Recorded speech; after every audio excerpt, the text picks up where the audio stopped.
दिल्ली की रातें हमेशा ही बेचैन सी लगती हैं। सड़कों पर रेंगती गाड़ियों की हल्की हलचल के अलावा एक अजीब सी खामोशी हर तरफ मंडराती रहती है।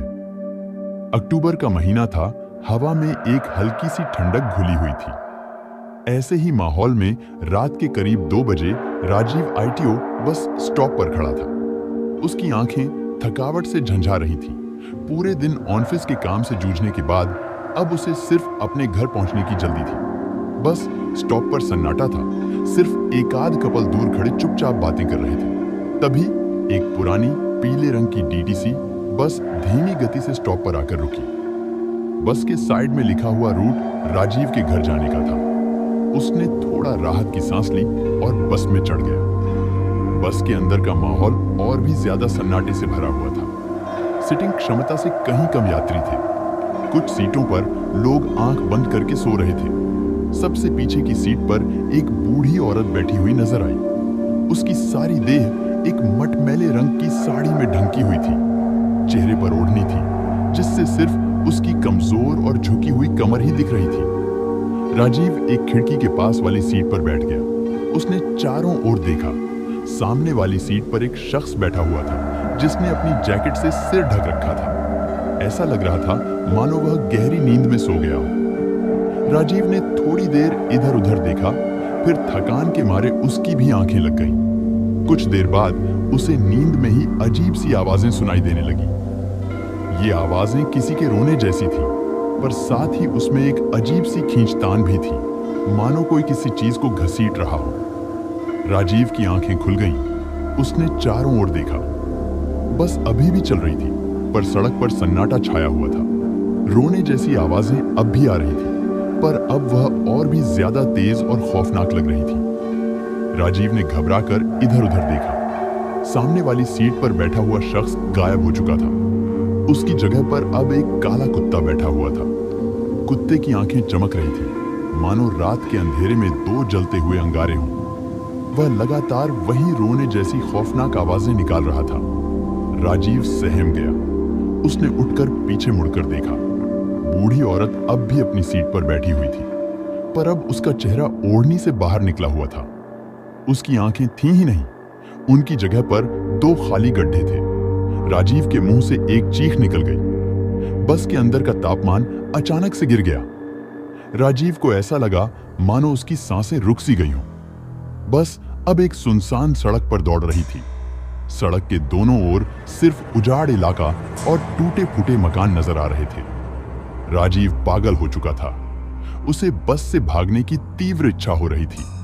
उसने दरवाजे की तरफ लपका लगाया, मगर दरवाजा हिलता तक नहीं था। घबराहट में उसने खिड़की खोलने की कोशिश की, पर खिड़की भी किसी अदृश्य ताकत से जकड़ी हुई थी। उसने मदद के लिए चिल्लाना शुरू किया, मगर उसकी आवाज गले में ही अटक गई। वह चीखना चाहता था, पर उसकी चीख भी बाहर नहीं निकल पा रही थी। बस के अंदर का माहौल और भी ज्यादा भयानक हो गया था। रोने जैसी आवाजें अब चीखों में बदल गई थी।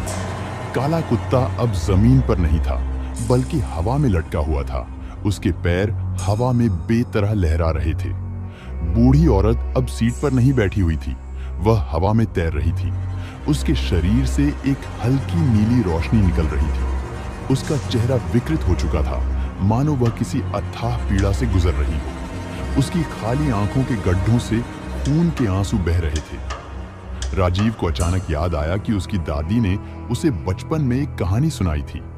एक ऐसी औरत की कहानी जिसकी मौत बस दुर्घटना में हुई थी और उसकी आत्मा कभी शांत नहीं हो पाई थी। वह अक्सर रात के अंधेरे में बसों में सवार हो जाती थी और यात्रियों को डराती थी। राजीव को समझ आ गया था कि वह किस भयानक स्थिति में फंस गया है।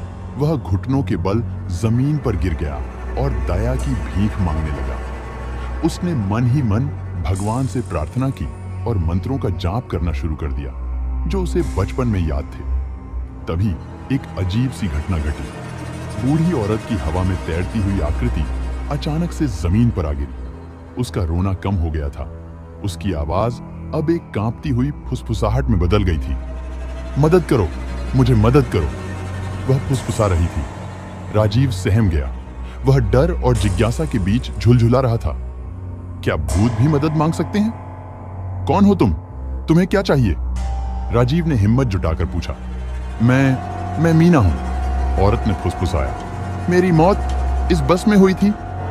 मीना ने आगे अपनी कहानी सुनाई। वह एक गायिका थी जिसका सपना बॉलीवुड में नाम कमाना था। एक रात वह ऑडिशन के लिए जा रही थी, तभी इसी रास्ते पर एक तेज रफ्तार ट्रक ने उसकी बस को टक्कर मार दी थी। मीना ने बताया कि वह कई सालों से इसी बस में फंसी हुई है। उसकी आत्मा को शांति नहीं मिल पा रही है। राजीव को उस पर थोड़ा सा तरस आ गया। वह मीना को कैसे मदद कर सकता है, यह वह समझ नहीं पा रहा था।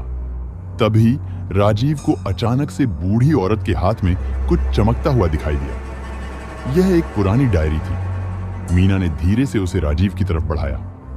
यह मेरी डायरी है, उसने फुसफुसाया। इसमें मेरे सपने, मेरी आखिरी इच्छाएं लिखी हैं। अगर तुम इसे किसी को दिखा दो तो शायद मुझे शांति मिल सके। राजीव ने थोड़ी हिचक के बाद डायरी ले ली। मीना धीरे धीरे हवा में लीन हो गई। उसके पीछे सिर्फ एक हल्की नीली रोशनी का निशान रह गया। राजीव डायरी को अपने हाथों में कसकर पकड़े हुए था। उसकी सांसें अभी भी तेज चल रही थीं। वह बस कुछ देर तक स्तब्ध बैठा रहा। फिर उसने हिम्मत करके डायरी खोली। पहले कुछ पन्नों में मीना के बचपन के सपने और बॉलीवुड में जाने की उसकी आकांक्षाएं लिखी थी। हर पन्ने पर उसके उत्साह और जुनून की झलक साफ दिखाई दे रही थी। आगे के पन्नों में ऑडिशन के लिए मशक्कत करना, रिजेक्शन का सामना करना और फिर धीरे धीरे हताशा में डूबना जैसी बातें लिखी थीं। आखिरी पन्ने पर एक अधूरा गाना लिखा हुआ था। वो गाना मीना के सपनों और टूटे हुए दिल का गीत था। राजीव को लगा कि शायद यही मीना की आखिरी इच्छा थी, वो गाना किसी तक पहुंचे। तभी अचानक बस की लाइट जल गई। राजीव चौंक गया। उसने इधर उधर देखा। बस अब एक व्यस्त सड़क पर चल रही थी। अन्य सीटें खाली थी। काला कुत्ता और बूढ़ी औरत कहीं नहीं दिख रहे थे। राजीव हैरान और उलझन में था। क्या जो कुछ हुआ वो सिर्फ एक भयानक सपना था, या फिर मीना की आत्मा सचमुच उससे मदद मांगने आई थी? उसने जेब से अपना फोन निकाला। सुबह हो चुकी थी। फोन में एक मैसेज था जो किसी अनजान नंबर से आया हुआ था। मैसेज में लिखा था, उसका गाना गाओ, उसे दुनिया को सुनाओ।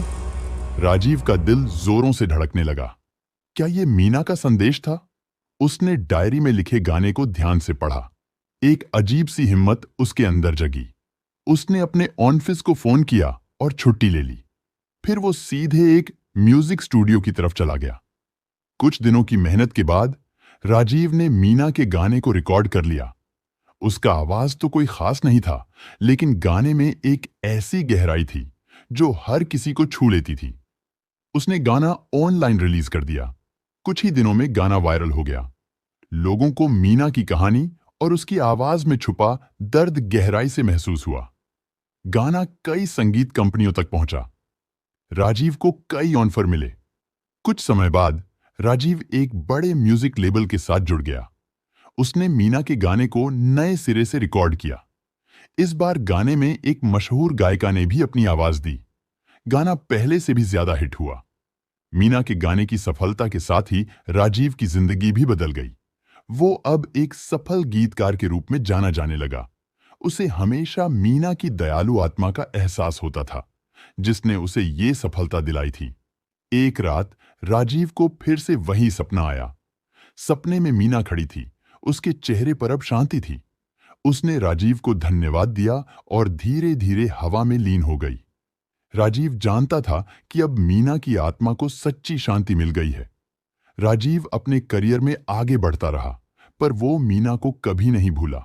उसने हमेशा मीना के सपनों को जिंदा रखा।